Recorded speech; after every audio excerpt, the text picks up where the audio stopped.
out of this. Help, I'm pushing up. Rotate. No, they're rotating back. They're gonna go. Just rotate, guys. Just rotate. Give it up. Right. Nice. Rotate. Greetings and welcome to the Kobe episode of The Rotation with Z-Hack, number 24, ladies and gentlemen. Shout out to Kobe, rest in peace. One of the all-time greats. We all look up to him in life for so many different things, whether it be his work ethic, his dedication, or just his craft in general. He has inspired so many. One of the most traumatic losses of humankind of all time for the sports world, esports world, and just motivation in general. But this is episode number 24 of The Rotation with Z-Hack, and a lot of you are going to be coming at me saying, oh, you got some explaining to do, because you guys haven't seen a lot of content on the YouTube lately. And as I explained to you, Meg and I went to Las Vegas. We got ourselves a little bit of vacation. It was a great time. We enjoyed it. We lost a lot of money, had some alcoholic adult beverages, saw some things, hung out, went to the casino, had a great time really. Just a good vacation for us to rest, relax, wind down, and just get our mindset back into the swing of things. We needed something for sure. But after that, I got sick as a dog. I was terrible. I got tested for COVID twice. Both of them were negative, so I was good in that aspect, but there's some crazy cold going around, and I think the exposure to the alcohol, all the cigarettes that people are smoking in the casinos, it just messed me up, and I'm still not 100%. You guys can hear me. I'm like stuffed up and congested, and I still don't feel great, but we have Call of Duty to talk about. So without further ado, we're going to hop right in to what happened and what we witnessed at Major number 5. And yeah, spoiler alert, this is one of the greatest Call of Duty events of all time. Like, it will go down in the history books for everything that happened from the storylines. We had fans back, so we have to talk about it, and that is where we're going for First Blood. Thanks so much, everyone, for tuning in. Look at the bottom of the screen right there. Follow me on Twitter on ZHack16. Subscribe on YouTube. All the goodies. Share it with your friends. But let's talk about Major number 5. Like I said, this was the best major of the year, the best event of the year, the best week of Call of Duty of the year. LAN was back in full effect. We got into the swing of things. We had fans, and the energy was unmatched. I was watching everything from home, but you could just feel the vibes in the arena. Even from my bed, I was watching on my phone, watching on my laptop, and I was screaming at the screen like, oh my God, this is hype. And it was just the most insane Call of Duty that we've seen played all season long. And on top of it, you know the players are feeding off the energy from the fans, and the fans are getting hyped too. You finally get to see the players in their form and what they like to see, standing over monitors, looking at the crowds, shouting out after they clutch up like, oh my God, I'm that guy. And it was everything that we had been missing all season long. We started online, it wasn't the same. Then we got back to LAN for the last major a little bit, no fans. The competition was better, and there were no excuses because everyone was on LAN, but it just wasn't the same kind of event. And finally, for this event, Major number 5, the fans were back, the hype was there, people were hanging out, taking pictures, Snapchat videos, everything was all over Twitter. You couldn't miss a minute of it. It's basically like your own personal vlog being on Twitter, because you got to see everything that was going down at Major number 5. It just made the environment so much better for all the players, and they finally got to be back where they've wanted to be all this time. In my opinion, hot take or not hot take, whatever you may think, Major number 5 revived competitive Call of Duty at the perfect time. There's so many people talking trash about the Call of Duty League, whether they're fans previously or just fans of other esports. You know how people are. Like, their favorite thing is their favorite thing, and they'll throw everything else under the bus and throw dirt on its name. Like, I've heard League of Legends fans, Valorant fans be like, oh, Call of Duty? Yeah, that's trash. No one watches that esport. And we've been the laughing stock of everything this year. We've had online events. It hasn't been the most competitive league. Atlanta FaZe up to this point had dominated everything, but this major revived competitive Call of Duty. All the old heads got back into it. New people saw it and heard the crowd hype, and they were like, man, that's kind of cool. I can get behind that. And then on top of everything, That's all the base layer. That's the vanilla ice cream. That's the chocolate syrup. But the cherry and the whipped cream on top of everything are the storylines that unfolded and the insane matches that we got. We had the best team in the league get upset by one of the worst teams in the league. We had Optic there, who everybody loves, and who did they play on Championship Sunday? The Dallas Empire. We all know the storylines between Formal and Crim6, and then Seth and Crim6, former teammates. That is huge. Dallas has been a rival of Optic ever since Crim has been there, so we got that storyline. Optic win that one. Then Toronto take down Optic. That puts a damper on things, and Minnesota the entire weekend was an upset. Going from the winner's bracket, taking down Atlanta FaZe, taking down Toronto Ultra, finding themselves in the winner's bracket final, and then going all the way to the grand finals. These are the storylines that we've waited for all season long. I had been saying that the Call of Duty League is the most competitive it has ever been. It had not been up to this point. Atlanta FaZe were running through everyone. Toronto Ultra got their one major win, but other than that, it was all FaZe. Finally, we saw what we needed to. On top of this, that point that I just made with the Minnesota Rocker making it to the grand finals, I have been saying since the conception of rosters at the start of the season that the Minnesota Rocker were my dark horse to win champs, and now they're poised to make it happen. You can go back and look at episode like 2, 3, 4, 5. I don't know which one it was exactly. Maybe I can go dig it up. But the original roster with, I think it was Priesta, Major Maniac, Attach, and Accuracy, I said the Minnesota Rocker are dangerous. Then when they picked up Standy mid-season, they had some problems and flukes with their roster changes. I still said these guys are a dark horse. Like, watch out for them. Attach has been there before. He's the youngest champion in Call of Duty history. Lamar, even though he got benched, he's a big leader on this team. I think he instilled some things in those guys. Major Maniac, one of the greatest intellectual minds in the Call of Duty scene. He's incredible. What he can do, he came up in Search and Destroy, decided to go pro, tightened up, and fine-tuned his respawn skills, and now look at him. He's one of the leaders of this team. He keeps the guys poised, and then you get a kid like Standy, an absolute unit, and in my opinion, Rookie of the Year. I know everyone talks about Insight, Hydra, Neptune, but Standy, he makes a difference. He is the Rookie of the Year, MVP of his team. He was the MVP of this last event, and he is just the guy that takes over, and then Attach is that glue guy. He's the guy who will make the play at the right time. He can get everything done. He knows how to win certain gunfights, how to play prime positions to give his team an advantage. And then the last guy, Priesta, a savvy veteran. He makes big kills, big plays. He'll be the one on streaks at the time, and you're like, yeah, that's the kind of player that I know Priest is. He's doing that thing. So this team has been poised since the beginning of the season to win a major, and on top of that, win champs. I have said that they are my dark horse. You can go back. You can vet that. You can say anything you want. You can call my bluff. It is true. I have all the timestamps, all the footage I need. I said Minnesota Rocker was going to be disgusting, and now they are proving it. Away from all that, I talked in this First Blood about this being the craziest COD event we've seen in a long time. We got land back. We needed it to revive the community, and it did exactly that. The final storyline, what the hell did we witness in the grand finals? We'd been complaining about the format, complaining about the best of 9 all season long. I still think it needs to be switched around. I still don't think it's the best format for a grand finals, but everything that we have said has been happening has happened, except history was made. Minnesota Rocker, the team from the winner's bracket, coming in cold. Haven't played a single match on Championship Sunday. They've been warming up, scrimming against whoever in the back offices of the Esports Arlington Arena, playing whatever games they have, to whereas Toronto Ultra have been grinding. They took down Optic in a big match. They were hot going into the grand finals, and they proved it. The Toronto Ultra were disgusting. They were clicking on all cylinders. The teamwork was there, and they were just flat out frying. They destroyed Minnesota Rocker and made them, like Standy said, look like shit for the first 4 maps of the series.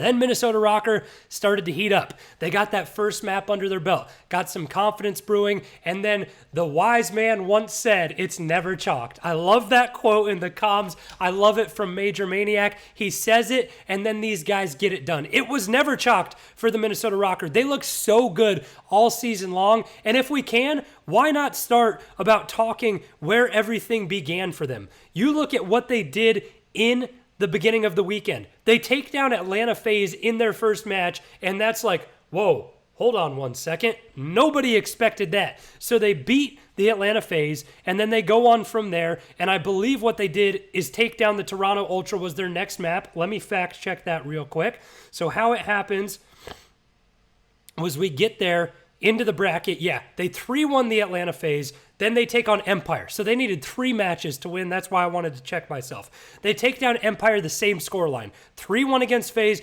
3-1 against Empire. At that point, we're like, whoa. Like the Minnesota Rocker, they have come to play this weekend. Then they get the Toronto Ultra in the winners finals, and they sweep them. They give them the hot 3-0, punch their ticket to the grand finals in 3 quick matches. Then the losers bracket unfolds. Everyone goes crazy. This is just more of the storylines of what happened throughout the weekend, and I'll let you guys get some insight here as well. I'll let you come in and see everything that I'm looking at. So this is where it all started. I think you guys can see the top of the screen here because my face is at the bottom. Wild weekend as we break down this major. The storylines were immense. The LA Thieves take it to 5 maps against Ultra. Then we talk about what Rocker do, and they get there. And I've been bouncing back and forth all over the place, so I'm just going to go and talk about the grand finals match. Then we'll circle back and talk about all the storylines. So that's how it happens. Minnesota Rocker, they're getting beat 4-0. Toronto Ultra have their number. And then I think you can credit both stories as an ultimate collapse for the Toronto Ultra, but then just an incredible performance to come together as a team, never count yourselves out, and prove yourself as one of the top teams. You deserve to be at champs. You deserve to be in the top edge of the bracket, and you might have a chance to win the entire thing with how you're playing right now. I thought the Minnesota Rocker teamwork was on point. Their strats were being implemented perfectly. They were team shooting. It was crisp. Rotations were there. They got everything done when they needed to, and when clutch factor and clutch time presented itself, they proved it. Like they put themselves and dug themselves in the deepest hole that they possibly could in this environment, in a major tournament, and then they got it done. It's absolutely incredible what the Minnesota Rocker did. We're going to be talking about it for years to come as the greatest comeback in Call of Duty history, and I've said it, I think it's the greatest comeback in esports history. I can't think of a time where anything more wild has happened. Maybe like the final events of the Rocket League tournament with the famous Justin call when they got 0 seconds on the clock. He scores the aerial, puts it into overtime, and then they win. But that series, I think they were in a best of 7, and it was tied 3-3. This is completely different. Minnesota were down 4-0. They were getting smoked, and they come back and win 5-4. I think it's the greatest comeback in esports history, and it's up there for one of the greatest comebacks in sports history. You think about the New England Patriots down 28-3, coming back, beating the Atlanta Falcons, the LeBron's team being down to Golden State 3-1. I think this outdoes it all. Like 4-0, you're losing. You win 5 straight maps. You have no margin for error, and you get it done. I will put my name on it, saying that the Minnesota Rocker have completed the greatest comeback in sports, esports, competition history, and they get it done against the Toronto Ultra. And what they did was revive the entire Call of Duty community with that storyline.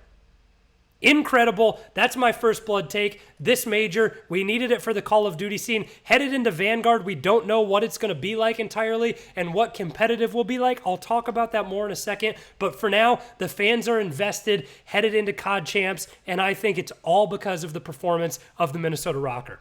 Now we got to go in, hop into a different segment. You guys already know what it is. You know the format of the show. Let's get some news and notes. It's the Barracks.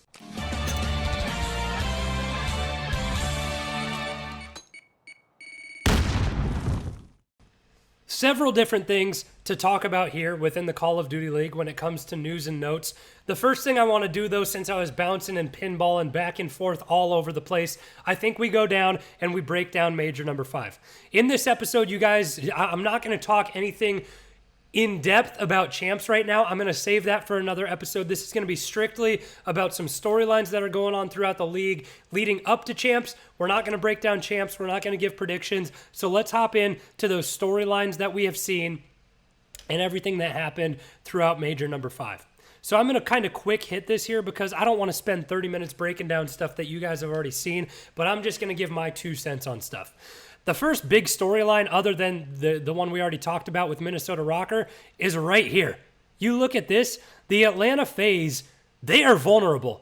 They did not have a great Stage 5, and we saw some chinks in the armor. They lose to Optic, and we're like, okay, yeah, that's a matchup. It's a rivalry. The fans are, rooting for Optic. The pressure is on Atlanta FaZe. But then the trend continues. They continue to be a little bit sloppy in certain modes, and then they lose in Winners Round 1. I think this is the first major where the Atlanta FaZe did not get the bye into Winners Round 2 automatically because Optic earned that from their group. So they start against the Minnesota Rocker and lose to them. And at that point, it's like, oh man, they'll probably make a losers bracket run. We know they're going to face either London Royal Ravens or Seattle Surge. Seattle Surge, they had been good on LAN from Major number 4, but they had the exact same map set. They beat Paris and London, the 2 of the worst teams in the league behind the Gorillas. They beat those 2 teams, and then what they did is they got beat in the next match against Optic in Major number 4. They took them 5 maps though. So at that point, you're thinking, yeah, Seattle Surge, maybe LAN is their deal. It is their deal. They beat the Atlanta FaZe. The Atlanta FaZe, the best team in Call of Duty this season, beginning to cement their dynasty and who they are as a team and players. Lose to a bottom 4 team and don't win a single match in Major number 5. That was astonishing. That's another storyline that we've been waiting all season to have happen. These are things that traditionally happen throughout Call of Duty. When we have standard group play and we go through all the matches from week in to week out, we're on LAN, we're competing group play, and all of that stuff, double elimination, we see that. This year, we haven't seen that at all, so this has kind of helped revive the Call of Duty community because everyone was rooting for Seattle. Like, except for Atlanta FaZe fans, you saw everyone on LAN rooting for Seattle to do it. They get it done in 5. They win it on the standoff S&D. That is a miraculous storyline. The next one we hop into, and one that should scare these fans, is that the Florida Mutineers, for 2 majors in a row, have lost to a pickup team, New York Subliners team. Last time, I think it was Decimate on the roster, and this time, Clayster is gone. They have Diamond Con. They win 3-2 over the LA Gorillas. I predicted that one perfectly, and I was like, yeah, this team might not get it done against Florida. Florida's been crisp. They look good. They have the talent. The comms are there. And Florida go up big. I think Florida might have gone up 2-0. Yes or no? Did Florida pull off the reverse sweep? Sorry if my camera was in the way there. Not pull off, but get reverse swept. I think they were up, and New York Subliners brought it back and got it done. This is not a good look for the Florida Mutineers headed into champs. They have to get some things dialed in. I don't know what went wrong for them, but, I mean, Neptune has to be frustrated. Skies has to be frustrated. They both had good performances in this matchup, and I think it just comes down to teamwork for these guys. They looked good, but on the first map, the hard point, they almost choked that. They were up big in the hard point on the first map, and they almost got brought back. You heard Havoc in the comms. I think it was a checkmate hard point. He was getting hype. He was yelling. He was getting loud. And then after that, New York brought it back, and they almost took down Florida in map 1. Regardless, they bring it back in the series. I think New York Subliners, they may make some noise at champs, even though they are a newfound team, even though Diamond Con's played there before. I think they have some great coaching and some great teamwork to get done. But for the future, like, Hydra is the guy to build this team around. He's incredible. I think the New York Subliners, they're in a tough spot headed into champs, but you never know what can happen.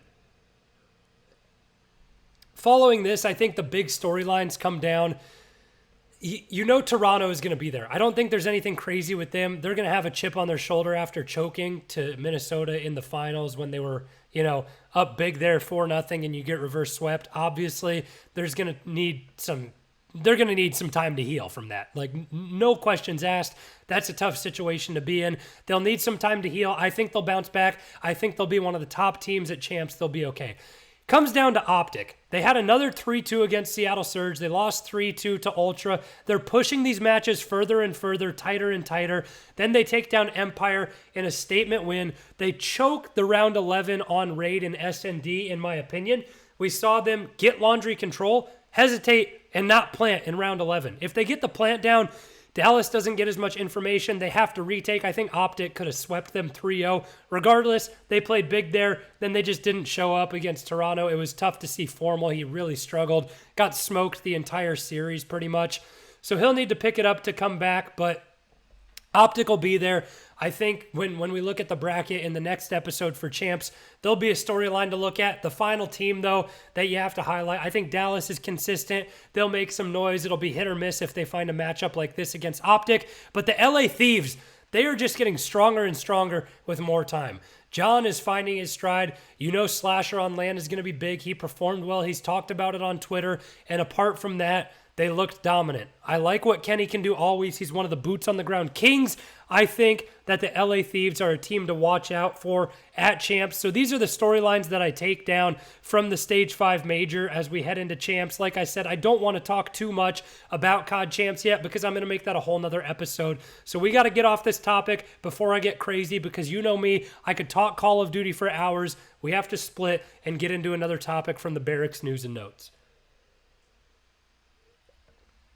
I'm sorry. Like I told you guys, I'm powering through this. I'm still sick, as you can tell, congested. I gotta let one fly here. That's just brutal. I got my smoothie here in my Fat Tuesdays cup from Vegas. These things were great. If you haven't been to Vegas, it was a blast. Meg and I are definitely going to go back. A lot of fun, but you got to get this down here for the wellness. So I'll try and keep those coughs to a minimum for the rest of the episode. Whew, but we're going to power through this. So what I've seen is talking about CDL expansion. I've seen some people who have had some terrible takes on the timeline, and I'm going to be straightforward, saying that the CDL can't expand, there's not enough talent. You're an idiot if you think the Call of Duty League shouldn't expand. The competition will be way better. If we get to 16 teams, it will allow the format to be more flexible. We can get into 4 different groups of 4 teams, just like the old MLG days. That's what everyone has wanted. Get through there, play pool play, double elimination bracket from there for who gets into winner's bracket, who starts in loser's bracket. That is how Call of Duty should be played. We need to expand next year to 16 teams. And for you saying there's not enough talent, you are just so far out of line to even make a statement like that when you look at what's happened this year. Look at everybody who has come up from the challenger scene, and now everyone who still is in the challenger scene. Methods, Accuracy, Slacked, Chino, Mox, Saints, Sibs, all these up-and-comers, and then see who's come onto the scene this year. Insight, Neptune, Hydra, Standy, Afro, Paul X, Zaptius, so many teams are comprised. I think I saw a stat that like 40 to 50% of the league is like newer players who haven't been there for as long as the old heads like Crim6 and Scump. Newsflash, if you haven't found out yet, the league is continuing to grow. Up-and-coming talent is taking over, and they are the future of Call of Duty. We need them to become better on camera, so the fans can find a way to connect with them and fall in love with them, root for these teams. But the league is ready to expand. The talent is there. The rosters are going to be crazy, which I'll talk about in a little bit. But we need it to happen. And a lot of these new players are making their names in the league, and we're becoming huge fans. You see how many guys were hyped for Standy when he took home MVP at Major number 5? The league is ready for it. There's plenty of talent. We need to get it done. And also, we need a format change. An expansion to 16 teams will just benefit and help a format change happen. We need it to happen both to the regular season and major tournaments, in my opinion, to make every single week significant, impactful, meaningful, whatever word you want to use to describe it. We need a format change. We've talked about things in the past of what they can do to make it better. The regular season right now, it's important for a little bit, but you see the bottom 4 teams are all the way out of champs. Their season is over. They didn't really have anything to prove for in Stage 5 except for trying to win some prize money at the major. We need to find a way, I think, to split into 2 groups, play LAN matches every week like we did back in, I think it was Black Ops 4 when we had the league and teams would go to Columbus and Group A and Group B would split their time. That's what we need to get along the lines of. If we get to 16 teams, we can do that. 8 and 8, they compete for seeding at the major tournament, and then it's impactful for everything. Maybe it doesn't have to be season long. Maybe you can find a way to implement season long records and statistics to give people seeds of winner's bracket, loser's bracket, or who gets the first draw at pool play for the major or COD champs. But for now, we need a change to the regular season and a change to the major championship formats, whatever it may be. After watching what Minnesota did to reverse sweep a best of 9, some people are going to be persuaded to say, oh, best of 9 is lit, we got to keep it. That may never happen again. I still think that the format for winner's bracket, loser's bracket needs to be changed. I think the best thing to do is give each team a match on the weekend. Let the winner's bracket final be played, loser's bracket final be played, and, you know, that way every team can be hot, have played a match on that day, no excuses. There's a lot of things. Let me know what you guys think in the comments down below, what the format should be. Should the league expand 16 teams? Is that the business? You tell me. And also, where would you like to see teams? I think major markets would be sweet. Being selfish, I would like a team in Phoenix so I could have someone here in person, even though everyone, if it's online, still may be in Texas. But I think big markets would be huge. Boston, Philadelphia, you get into the middle of the country. We already have Chicago with Optic. You have Florida, some California teams. So then you think about international teams would be huge. I've seen Mexico City. They would draw a huge fan base for Call of Duty. We know they play the game a lot. So tell me what you think.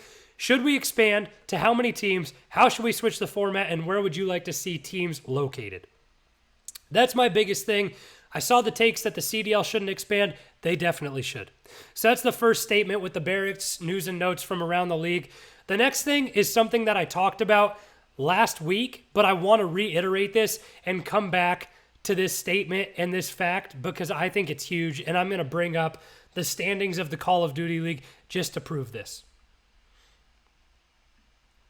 So my statement here and what you guys saw from last week, and I think one of the biggest thing to happen is that right now, this past major was the most important part of the season. Because you look at the standings, what it's all about is a team getting hot at the right time. That was my take from last week. That is what I said. I think it's significant. I think it resonates with where we are in the Call of Duty League right now, and I think everybody needs to pay attention to that. The beginning of the season, it doesn't matter at this point. It is about what team is hot right now, what is performing, who is peaking at the proper time. With champs being the final event of the season, it's the next one coming up. Teams that have gotten hot, they have the benefit of the doubt right now, to whereas teams who have been fading away, they're struggling and they're going to have a tough road ahead of them. I compared this last week to Major League Baseball. There's 162 games in the season. It doesn't matter if you start 30-0, doesn't matter what you do at the All-Star break, even if you start falling off in the final 2/3 of the season. What you do the final stretch of the season to solidify yourselves a spot in the playoffs in October when the postseason is coming, if you get hot, I think you have the best chance to win the World Series. It's the same thing for the Call of Duty League, and we have seen it this past weekend. Certain teams are getting hot at the proper time, and in my opinion, when we go through power rankings right now, headed in to champs, there are teams who are favored, who were not before, and teams who were super hot and the best throughout the entirety of the season who have fallen and I think are threatened to get an early knockout in champs. We look at what happened throughout the regular season here. You go to the bottom, these teams won't even be showing up to champs. Seattle, London, LA, Paris, sorry, you guys couldn't even eclipse 200 points. You didn't do good enough to make it. So the power rankings for the top 8 teams here at champs, I think, proceed as follows. Even though the Minnesota Rocker are here at 6th, they're the hottest team right now. They just won a major. They came off a huge reverse sweep. I think their teamwork is the best in the league. For what they did, made the winner's bracket run a statement victory over Atlanta FaZe to start it off, then Dallas Empire, then sweeping the Toronto Ultra, and then reverse sweeping them in the grand finals. They are performing the best. I claimed them to be my dark horse team at the very beginning of the season, and they're coming and showing themselves to be true and be that dark horse for me right now. Minnesota Rocker are my number one team in power rankings in the Call of Duty League headed into champs. The next one that you look at, I think it's a team who performed great. A team that reminds me of Splice back in Infinite Warfare for how dominant they were for an extensive part of the season. It's the Toronto Ultra. Although I think they could have some demons headed in to champs, I think they get over those and perform extremely well. They made it to the finals. They've won a major already. They know what it feels like to lose, and they know what it feels like to win now. That's the biggest thing to me. They're performing great headed into champs, but now they know what they have to do to not let that happen. They know they need to close out a series, keep the teamwork on point, the guns blazing throughout the entirety of every single series because anyone can come back at any given time. I think with that experience and intel, the Toronto Ultra hop into the number 2 spot. Number 3 for me, I think I still have to give it to the Atlanta FaZe. Despite them falling off, not winning a single match at major number 5 and really struggling throughout all of stage 5. I think they have a great coaching staff there with Crowder, Tupac. These guys all know what they need to do, and they have some of the most raw talent in the league. The best submachine gun duo all season long, and now it's their time to shine. They have to perform big at champs. It's the big one. I think they go down in history. Like people are saying, if they don't perform at champs and win champs, the dynasty, it's not there. Even though they've won 3 of the 5 majors, if they don't win champs, that's the big one. It's the creme de la creme, the one that everyone wants. If they don't get it done, they'll be discredited, and this season won't be the best season in Call of Duty history, plain and simple. So the Atlanta FaZe, they sit at my 3 spot in the power rankings. Then 4th, I put Optic Chicago. They took down Dallas Empire in a dominant fashion, and Dallas has looked like they've dropped off a little bit. Their teamwork hasn't been as great. Shotzi, his consistency fell off in that series against Optic. I don't think you need to worry about that. I think he'll bring it back. But they really have some things to fine-tune headed into champs, and I think if anyone can do it, it's Crim6. It's the coaching staff there. It's the experience that they have. So I put them in there maybe. Gosh, that's a tough one. I think Dallas, Dallas will go to the 5 spot. So Optic at the 4 spot because what they did in that series against Dallas. So I think right now it goes Minnesota, Toronto, Atlanta, then Optic. Because of what those things I said with Dallas not being as fine-tuned. I think they have the opportunity to bring it back though, but I put Dallas in at that next slot there. So they sit at number 5. So it goes Minnesota, Ultra, Atlanta, Optic, and Dallas. Then you have the final 3 who will be at champs with the New York Subliners, LA Thieves, Florida Mutineers. I think the next spot, the 6th seed, goes to LA Thieves. They're finding their stride at the right time. They have the talent. They have the experience to overcome some things. And they've really proven themselves in some of these series throughout the past couple weeks. I think they show up. They could provide some upsets on the weekend and send some teams packing early. So they are definitely one to watch out for, in my opinion. Despite all the roster changes, despite everything that's happened to them throughout the season, they've had so much adversity. I think they pick it up and they could make a noise here at COD Champs. Then the number 7 spot, I really think that the New York Subliners are there. They just beat Florida in the previous tournament, and Florida has they have some demons they're fighting. They're struggling here and there. They're not closing out series. They're not playing to their full potential. I think they have to fine-tune, tighten up some things. So that puts New York at the 7th seed and Florida at the 8th seed for my power rankings headed into champs. Let me know what you guys think. This is how my teams stand. I like those power rankings. So let's run through it one more time real quick. Minnesota Rocker, I have at number 1. Toronto Ultra, I have sitting in the 2 spot. Atlanta FaZe 3. Optic 4. Dallas 5. Number 6, LA Thieves. 7, New York Subliners. And 8, the Florida Mutineers. That is how it'll be going into champs. I'll have a full another champs episode for you guys later on, coming closer to the event to give predictions, talk more about it. But for now, that is where the power rankings sit for these teams. And let me know what you guys think down in the comments below. I think I've put together a pretty good list. We got one more thing to talk about, and it's more of an observation in the news and notes, but it's a big one. Excuse me, guys. I told you, I've been battling. We're talking. We're trying to get this through for you. We're going to get it going. We're going to power through these last couple segments. Thank you guys for putting up with it. Thanks for hanging in there. So let's get it going. We talked about the big storyline of the Minnesota Rocker with the reverse sweep, the 5-4 final, and a 4-0 comeback. But I want you guys to pay attention to something. What I want you to see is that Attach is a world-class pro and a veteran and one of the greatest guys in the Call of Duty League. What I mean, if you didn't catch this, his team made the greatest comeback of all time in esports, in sports, in competition, in my opinion. Down 4-0, pulling off the reverse sweep to win 5-4. What happened after that? I want you to pay attention to the video. His team is celebrating. Everyone gets up, they pull their headsets out. Let's go, we did it, we just won the major. And they all get in a huddle, they hug each other, they jump up and down. Across the stage, the Toronto Ultra are devastated. You have that in the bag. Up 4-0, you have it won. But they are devastated, their heads down, they're crying. You see Kleenex, he is just down bad. Everybody was, and how could you not be with what happens? How Attach is the best pro in the league, a world-class pro, is what he does here. After this all-time comeback, plenty of people would have been talking massive smack.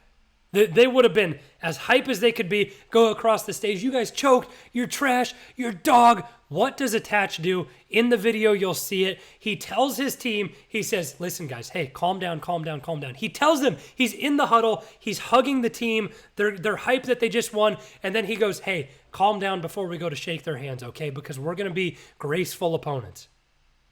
That is a veteran move, and I respect the hell out of Attach for doing that. He tells them to calm down. They go over, they fist bump, handshake Toronto Ultra, pat him on the back, GG's, good game. Then they go back across the stage and they can celebrate again. That is the biggest veteran move, and it just gives me goosebumps thinking about the comeback and thinking about the guy that Attach is. Mama Attach, you raised a good kid. If you guys didn't see that, pay attention of it and give props to Attach. That is awesome. You can talk your smack. You could have been a jerk when you walk up to those guys. Instead, you're graceful in defeat and you're humble in victory. That is what we need. That is the example that needs to be set. Hell of a play there by Attach post game. I love it. I absolutely love what he did. It's a sad time now as we transition into the next segment. I don't know why this is, but it makes me really sad. Fantasy Call of Duty has come to a close. They ended in the regular season. They don't let you put together a roster in champs. It bums me out because the season is over. So I'm going to talk about some things headed into the offseason, give you some fantasy Call of Duty insights. And the first observation that I have from Major 5 is that in my experience, if you guys go back and look at the video where I give you strategies on picking a draft royale team throughout the week, I say that matchups are a big thing to look at. Pick guys from great teams who have great matchups. And while they are a great strategy to start, look at what happened at Major number 5. Who was your leader in points? It was Afro. He has proven that you don't have to be on the best team to produce a good fantasy week the way that this is set up. Also, this kid is the future of the London Royal Ravens. He's disgusting. He's had a couple of good weeks in a row. I think you watch out for Afro to be a staple in fantasy Call of Duty next year, but this is great because the way that the scoring format is set up for Draft Royale and Fantasy CoD is just what they do. Even if they lose that first series like they did, they're kicked out of the tournament. He had a great series. He scored, I think, 96 points in that series, and that ended up being the best on the weekend. All he needed was one good series, and he's the best. So that's a strategy to watch out for.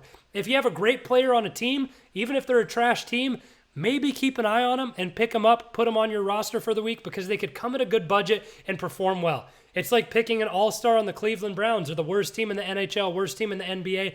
If they can still go out and put up big points, you want them. Afro has proven that strategy. The next season-ending observation that I had for fantasy is that when you're doing a redraft league next year, submachine guns should be your early targets. Just like in fantasy football, when a strategy is the first 2 rounds you take running back because they're kind of scarce. Well, fantasy submachine gun players for Call of Duty, they're a large portion of the highest scorers on the week. This past week, there was 1 AR in the top 5. It was Skies. The other 4 players were submachine gunners. They will be your big producers. Target them early. There are plenty of good ARs to look after, so go after good submachine gun players first because they will produce the highest points. You look at Standy, you look at Simp, Abizi, Afro, Hydra. These guys are the best of the best. They're the ones to pick first. From major number 5, Skies was the only AR to hit the top 5. That just reiterates my point there. Watch out for some machine gun players. Any given week, an AR can pop off and make a good play. You're never guaranteed to have a great one. That's why you start with the given that the SMGs will be the best. The final observation that I have in my insight of Call of Duty fantasy for next season is I would love to see draft buff. And if you guys are listening, maybe think about this. Implement bonuses for streaks and then major wins, maybe. That may not be the biggest thing, but if you pick a team, like if you had the Minnesota Rocker on your Draft Royale team this week, give them like 10 bonus points for winning the major. That incentivizes you spending a little more cash on that team where people don't always do that because they think the players can score more. But if that team wins the major, you have them on your roster, you get a little incentive. The next thing, give players bonuses, maybe 5-point, 10-point bonus if they pick up streaks throughout a series. If they get an artillery, if they get a cruise missile, maybe a bonus 3 points for artillery, bonus 5 points total for the cruise missile. So 3 and 2. I think that's pretty cool. It's like in fantasy football, in my league, we give bonuses to long touchdowns. If you score a touchdown over 40 yards, the points for the touchdown are 6 plus 2. And then if they score a touchdown over 50 yards, it's 6 plus 5. So an 11-point touchdown. And then there's another one if it's 60-yard plus, that's even a bigger bonus. So that incentivizes you picking guys like Tyreek Hill who have the breakaway speed. They catch the deep ball. Same thing for the Call of Duty League. If there's guys who are known to go on streaks, I think Priesta is one of the best in the league. We saw it this past weekend, who can put up big kills, streak throughout a series. Maybe you pick him up more often because he'll get you those bonus points with the artillery and the cruise missile. It's just something to think about. Maybe let's implement bonuses for streaks and for teams if they win a major throughout the season next year. I think that would be sweet for fantasy Call of Duty. Let me know what you guys think in the comments down below. Now, a couple final segments as we head on out of here. Let's go ahead and get into it and talk some CDL fantasy standout. Fantasy standouts from the CDL. So CDL fantasy standouts from Major 5, I think that there are a couple players to look at. When you look at the top 5, they all come from there. I already touched on the first guy. The number one standout, it has to be Afro. He's playing on a trash team in the London Royal Ravens. He scores 96 on the week, had one great series, so I don't personally put him at the number one best player for fantasy in the week, but when you look at the scoreline, he was. Shout out to Afro. He's not even going to be at champs, so we wouldn't be able to pick him even if we had fantasy going into champs, but he had the best performance. He had one great series, and that's all that mattered, so if you got him on your team, he was a big standout from the week. The next player, and my guy, who is definitely the number one fantasy player from the week, came on the winning team. The MVP of the entire weekend is Standy. He put up 91 points. 91 points. Absolutely disgusting. And he didn't just do that in one series. He had 204 hardpoint kills, 175 hardpoint deaths. That's big. 65 and 41 in S&D, and then 94 and 109 in the control throughout the weekend. This guy played 4 entire series, but one of them was a best of 9. So that is basically, I would say, like 5 or 6 series in total, and he was able to maintain 91 points. That is by far the best fantasy performance on the weekend for Major number 5. Shout out to Standy. You got it done. You were disgusting. Congratulations to you. Best player in my opinion. And also on top of that, Rookie of the Year. A lot of you guys aren't going to like that. A lot of you guys aren't going to like that I have that to say about Standy, but in my opinion, what he's done for the team, Rookie of the Year. The final CDL fantasy standout from Major number 5, another submachine gun player, as we know, and another guy who's a candidate and in the conversation of Rookie of the Year, Hydra. 88 points on an NYSL team who's been struggling to find a roster. He is the glue of this team. He's the MVP of the team. I think that they have found the face of the franchise in Hydra. He'll be the one to build around for roster changes next season. He is disgusting. He's incredible. I think he makes big plays at Major number 5, so congrats to him for being awesome. Ooh, just missed the mouth there. That's my bad. Final segment of the week now, guys, and it's one of your favorite. We haven't seen it in a while, but let's bring it back. Scumpy, give me a helping hand, buddy.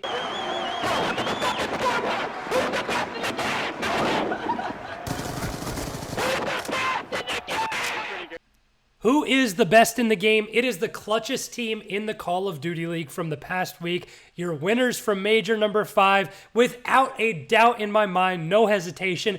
Best in the game are the Minnesota Rocker. They're number 1 in my power rankings headed into Major number 5 because they have it. They have the ice in the veins. The way they came back from down 4-0 to win 5-4 in the major, how they were performing, the teamwork, the strats, the team shooting, the rotations, the SND plays, the clutches, everything that they're doing makes them best in the game right now. They have the Rookie of the Year in Standy. They have one of the best leaders in Major Maniac. They have a guy who can pop off at any given time in Priesta. And then the young Prince, the most handsome man in the Call of Duty League. If you ask me, Attach, he just gets it done. He's the glue guy. He's the one you need to make the play at the right time, and he always will. You can count on him. The youngest champion in Call of Duty history, and he will continue that trend as we head into champs. Minnesota Rocker are the best in the game. We'll have one more episode before champs, but thanks so much, everyone, for tuning in to episode number 24 of The Rotation with Z-Hack. Everything was great. Let me know in the comments down below what you guys thought of the episode. Like, share, comment, subscribe on YouTube. Follow me, Z-Hack16 on Twitter, YouTube, Instagram, wherever it may be. Once again, thanks everyone for tuning in. Everyone stay healthy. I'm going to try and heal up, feel better here. But anyways, we'll see you next time. Peace.